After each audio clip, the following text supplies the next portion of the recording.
కూతురు ఎవరైతే ఉంటారో ఫస్ట్ హాఫ్లో కూడా మీరు గమనిస్తే కారు తీసుకొని ఇంటికి వస్తే నాయన చిన్న ఆయన వచ్చాయంటే ఎవడో చిన్న ఆయన ఆడ కూలి నా కొడుకు అంటాడు. ఇంట్లోకి వచ్చేసరికి కూడా మీకు ఆ అమ్మాయి ఒక 3-4 టైమ్స్ కనిపిస్తుంది, చిన్నాయన చిన్నాయన చిన్నమ్మ చిన్నమ్మ అనుకుంటా. ఆ అమ్మాయి కోసం ఈ సినిమా మొత్తం సెకండ్ హాఫ్ ఉంటుంది. సినిమాలో మీకు ఇంత వల్గారిటీ అయితే కనబడదు. ఏదైతే ఫస్ట్ హాఫ్లో మనం చూసుకుంటామో పుష్ప స్టెప్ మదర్కి పుట్టినోడు ఉంచుకున్న దానికి పుట్టినోడు అనే మార్క్ని మొత్తం తీసేసి ఒక కుటుంబ కథా చిత్రంగా మలిచిండు పుష్ప 2 మూవీ రూల్ అనమాట.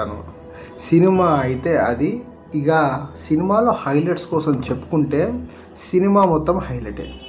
మరి ఫస్ట్ హాఫ్ హీరో ఇంట్రడక్షన్, ఇంకోటి హీరో పేరు, సినిమా పేరు పడేది కూడా చాలా యూనిక్గా ఉంటుంది. ఇంకోటి సినిమాలో మీకు 15 నిమిషాలు